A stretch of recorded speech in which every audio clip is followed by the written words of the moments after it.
Whoa, day 76, rise and shine, adventure people. Oh man, I gotta just show you. Oh, wow, no filter needed. Look at this. There's mist over the lake. And, beautiful. Anyway, y'all, I read the book of Esther this morning.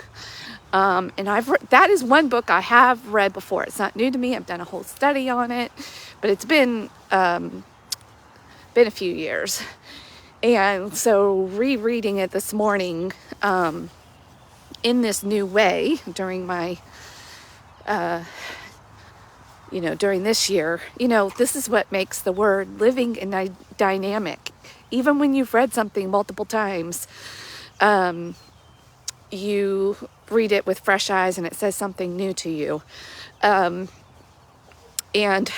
really, that's the way life is in general. I love the saying, you never step in the same river twice. Like, life is different every day. And your experience of it, your thoughts, like people that think that been there, done that, have seen it all. Like, no, you haven't. No. It's new every time. Even though I even come to the same park every day and walk the same path, it's different every day. The sunrise is different every day. Wow. Y'all, look, oh my gosh. I love looking at it through the camera screen because with my bare eyes, it doesn't look the same to me. So there you even go. Another little analogy. All right, get on with it, Felicia. Get on with it. All right, the book of Esther. So for y'all that have not read it, let me just try to sum it up in a nutshell. And my concept for the day is standing up for what you believe. And all the characters in this story did that. Now, whether they were right in their beliefs or not is not, what I'm going to talk about today. Well, I probably will. But they all were very strong in their beliefs and they stood up for them. And some had victory and some were, killed. So we have King Xerxes, who is ruling at that time 127 provinces, like huge kingdom. He's got a whole harem of women, just like all the kings and concubines and the whole thing. But he has a queen, Queen Vashti. He loves Queen Vashti. And he's having the first scene in the story is a big festival or feast that they're having that's days long. And the king is really enjoying his wine. And he's also said, put no limits on the wine. Everybody can drink as much as they want. So you can imagine it was quite the party with people just uninhibited, drinking and all that comes with that. Well, in the midst of this, in one of his drunken states, it says he was very spirited or something from his wine. He gets the bright idea, bring Queen Vashti in here for all of us to just admire, put her on display. He summons his wife, his queen, in his inebriated state and probably not very good judgment, to be sort of a toy for them all to enjoy. And Queen Vashti was not having it. No. She was like, no, I'm not up for this. And she stood up for what she believed in herself. Like, no, I am not going to be a boy toy tonight. No. She was willing, I'm sure she understood there were probably risks and consequences to saying no to the king, even the queen. And she had consequences. They had a big meeting about it. They were like, what are we going to do with Queen Vashti? Like, if all the men in the country learn about this, boy, wives are going to start disrespecting their husbands everywhere. We have to make an example of her. They don't kill her. They exile her and do make an example of her. So she's not killed, but she is no longer queen and kicked out of the castle and is exiled. And maybe we don't learn much more about how she felt about that.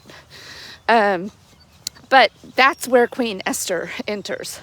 So they set about searching for a new queen worthy of Queen Vashti's. Hey, Becky, good morning. Anyway, searching for a new queen to replace Queen Vashti. And then we're introduced to Mordecai and Esther in this process. She was actually his cousin, a younger cousin, but her parents were killed. He took her in and raised her as his own daughter. And as we'll see the story play out, he must have been a very loving, cousin and father figure to her. She was very sweet, very likable, did what she was told, just a good girl, pretty girl. And as they're searching the land for new queen candidates, the king's assistants who run his harem select her. They're very taken with her. They even give her some special treatment and kind of set her aside, thinking, we think this is probably the one, I bet is what they thought. But they followed all their protocols and rules and of the selection process. And so anyway, so the future Queen Esther, the now young Esther, is cloistered away and all the beauty treatments and all the things that she has to go through. Meanwhile, there is another. Mordecai also keeps tabs on her. He checks on her like regularly and makes sure she's being well taken care of and groomed. And he also gets placed in a position as an official during this time. I guess all this hanging around the castle gets him noticed. We don't learn the details of that, at least in this book, of how that all takes place. But anyway, so he rises and gets a position in the government, I guess. And so then another character comes on the scene, Haman, who we learn is the son of Ahaliah, is that how Ahaliah, who is an enemy of the Jews. And that's the other thing, that the important part of the story. Mordecai is Jewish, and so is Esther. And he tells her, let's keep this on the down low. Like, nobody needs to know. Don't ask, don't tell. So nobody knows that they're Jewish. And you can tell here, like, Mordecai is thinking, like, big picture, strategically, just in case. Let's keep this card close to the vest. And we might need to play it later, but we don't need to play that card now. So Haman is appointed way high up in the, he's like next in line to the king, like in power and whatnot. And he, because of his position, everybody's like bowing down to him, except Mordecai. Mordecai's like, no, I know who you are and I know what you stand for, and I'm not bowing to you. So we have another example of somebody standing up for their beliefs, even in the face of potential risk, harm, consequences, all of the things. Hey, good morning. And so there's example number 2. And meanwhile, Meanwhile, King Xerxes is also doing this. So he's probably the third character standing up for what he believes. And again, we're not evaluating right or wrong at this point. It's just the concept of standing up for what you believe. So Mordecai stands his ground. I am not bowing to this man who wishes I wasn't even alive, hates my people. No, I'm not going to do it. And then Haman's assistants and his minions, they're like, are you going to stand for that? Are you going to stand for Mordecai disrespecting you like that? And Haman's like, no, I'm not. So not only does he not stand for it, but rather than dealing directly with just Mordecai, he decides, I'm going to make a plan. I'm going to take it to the king, get him to approve it. We're going to just kill all the Jews in the country. And he succeeds in this. So he stands up for what he believes. He is like, and he's standing for himself, his own self, image. Like, you think you're going to disrespect me? I'll show you. And so he goes and makes a stand for what he believes. And not only am I going to smite you, Mordecai, but I'm going to get rid of everybody. Meanwhile, Esther's still, being groomed for all of this. And Mordecai goes to her and tells her what has happened. And well, actually, he's in the streets, actually mourning and in burlap, the whole thing that they do back then, showing distress at this news. Esther hears about it, summons him, tell me what's wrong, cousin, what's wrong, Mordecai?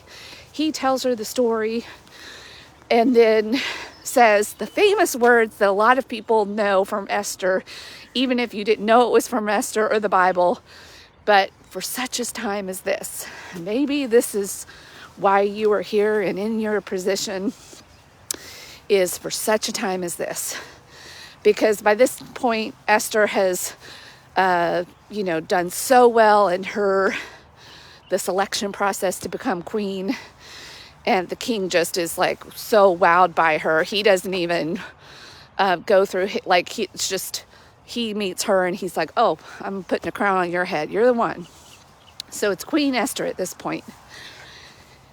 And I hope y'all like my little recap of the book of Esther. I'm trying to do it kind of quickly here.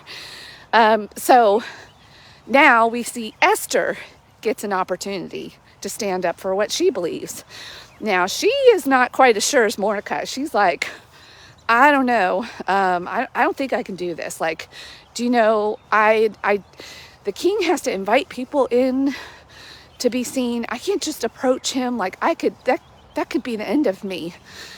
And he convinces her and she says, okay, well, go tell all the people that I need them to pray and fast for 3 days while I get ready. And meanwhile, she approaches the king. He lets her come in.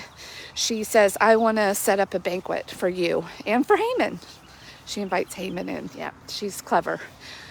And so he says, sure, whatever you want. Tell me what you want and I will make it happen. And she just says very coolly and patiently, she says, you know what? I will tell you. That's what this feast is for. I will tell you all about it at the feast, at the banquet. So 3 days pass. She also fasts and prepares for this feast or this banquet. Meanwhile, Haman's like, hey, he's swaggering around, boastful. He's like, I've been, the queen, I'm so great. The queen is inviting me to a special banquet with the king.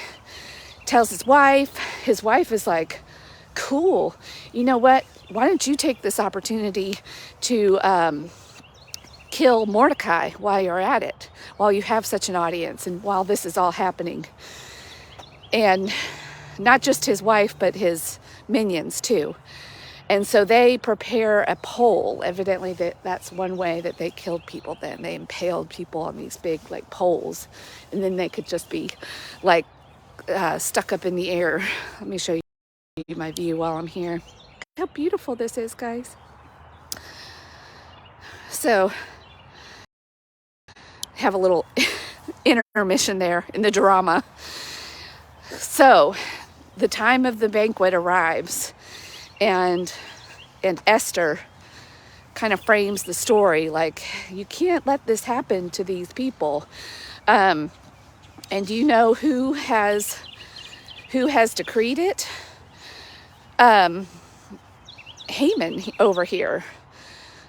He's, and the king was part of this. He did the decree. He approved Haman's plan to kill everybody. It's got his seal on it. It's even a date and time. The news is out in the kingdom at this time.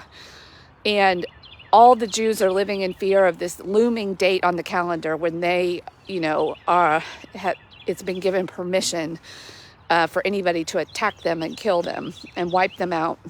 Men, women, children, all of it. It's like official king's seal. His signet ring is on it. And then Esther is at the banquet pleading with the king, like, that you can't let this happen. And oh, you know what? I left out another important... There's so many nuggets in this story. It's probably hard to cover on one. And I won't cover the whole book, but just up to a point. Meanwhile, before the banquet, there was a sleepless night that the king was having. And the king, I guess as a way to help him sleep or get sleepy, he was like, oh, come read the history books to me, the records. And in it, he realizes that there was an incident where there was a plot to assassinate him, and Mordecai had learned of it and sent news through Esther, but Esther gave credit at the time, saying, Mordecai discovered this plot to assassinate you, and they killed the two, conspirators. And so this record is being read to him, and Mordecai, the king goes, well, we never did anything to thank Mordecai for that, did we? Nope. And so he's with Haman, and he says, hey, Haman, there's this person who did this great thing for me. Like, how should we honor him? And Haman's like, sort of cockily thinking, oh, he's talking about me. Well, here's what I would like. I would like the king's robe. Here's what you should do, thinking that this is what's going to be done for him. I would like, you should put the king's robes on somebody like that and give him a horse, and a royal horse, and, walk him through the crowd and just give him all the accolades for this great deed that had been done, like kind of like a ceremony or a parade. And the king is like, that's a great idea. Go get Mordecai and do this for him. And Haman's the one that actually has to put the robes on him and take him through the crowd and do all of this. And he is just humiliated. And he's so, like, you thought he was angry before, he's even more angry now. And anyway, so the king learns through Esther that this is Haman's plan to kill her people. She reveals who she is, and these are my people. You can't let this happen. And the king says, oh, you're right. We can't let that happen. Here's what I'm going to do. I can't revoke, my decree, but I can make another decree that the Jews can defend themselves. And he also has Haman killed on his own pole as a consequence for doing this. And so they get their revenge. So all of these people are standing up for what they believe. And God's name is mentioned nowhere in this book, but you can see in the background, like, who's making all of this happen. And he is on the side of those standing up for him and their people and his people. And then he kind of brings full circle justice to Haman, also very strong in his beliefs, willing to stand up for what, he believed. Well, the very pole that he created, to thinking he would have victory over and be able to humiliate Mordecai and kill him on is actually used to kill him. And King Xerxes also standing up for what he believes and doing all these good things. So standing up for what you believe. Now, let's take that a step further, because all of this is a very, intense drama playing out. And we also have these opportunities to either stay quiet or stand up for what we believe in. And God uses it all. Like, he will raise up whoever. That's one of the other things that is said in here through Mordecai, is like, if you don't do it, Esther, somebody else is going to do it. Like, God's will be done. It will be done. And so, but maybe you're where you are for such a time as this. And it can seem scary. You can think there's going to be all these awful consequences. And you also really need to be careful with what you align yourself with. Now, Mordecai and Esther had a higher purpose, a common good that they were working towards. And Haman had the same sort of conviction, but it was all about himself. Me. I'm so great. And here's, he was so self-focused. So really examine your motives when you know that you feel strongly about something, and be discerning and self-aware.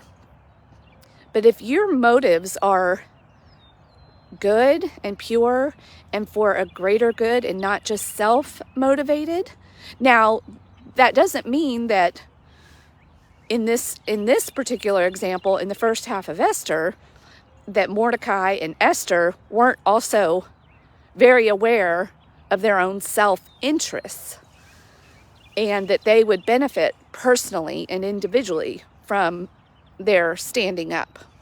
So they're not mutually exclusive, but that wasn't the reason. It wasn't all about them. It was for the higher good, and of course, they would benefit from it. So that is why we even refer and use a term like the common good. When you have an opportunity and you have a belief, and you take that opportunity and stand up and fight for other people, and it might also benefit you. There's the win-win concept. So I just found that really interesting. And Mordecai is actually who, I know Esther, it's the book of Esther, so, and we women especially tend to really focus on Esther. And I'm not going to downplay anything. Like, she had courage. She played her role well and rose to the occasion and all of that. But Mordecai, wow, Mordecai stood out to me as the true, kind of hero of the whole book, because he was kind of strategically looking and paying attention the whole time. And he knew his role, even the, kind of playing poker with who they were and their people, and keeping that kind of secret. He seemed to see the whole thing maybe before it all played out. So he, to me, and we'll see tomorrow when we finish the book of Esther, what how his role really plays out the rest of the story. And he is maybe an unsung hero of this book and this story. But fighting for the greater good, standing up for what you believe, how can you do that today? And before you take that stand, examine what you really believe and why you believe it, and if you're really, and what your motives truly are.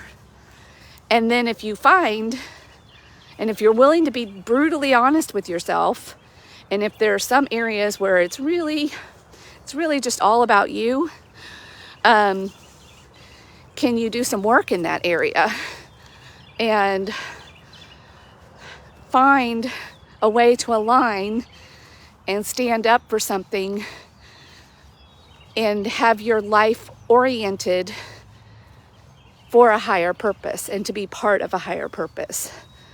Because I really do believe that that's what God intends for us. That is where a life well lived, the joy, the peace that surpasses all understanding, is when you can align with Him, be a living sacrifice, and be oriented towards His higher purpose, and be willing to really stand up for the good, for the common good, and for His story and glory. That is where life really starts to unfold in a new way. And I'm finding myself on the cusp of that, and really starting to understand this more fully, and getting my own self-interest out of the way. Not completely out of the way, because God loves me. He wants what's good for me. But He wants me to get in line and stand up where He is standing. Anyway, I know today was a long one. It's a big book, that Esther, in a small package. But there's a lot there to dig into. So I hope you will open your Bibles today and read, or even reflect on my little retelling and my reflection, and ask yourself, are you standing up for anything? Some of us don't stand for anything. We just play it safe on the sidelines in the background, and live a mediocre, lukewarm life. It's not for me anymore. All right, bye. Have a great, it's also St. Patrick's Day at the time of recording this. So go eat some corned beef, or drink some something green without alcohol in it. All right, bye.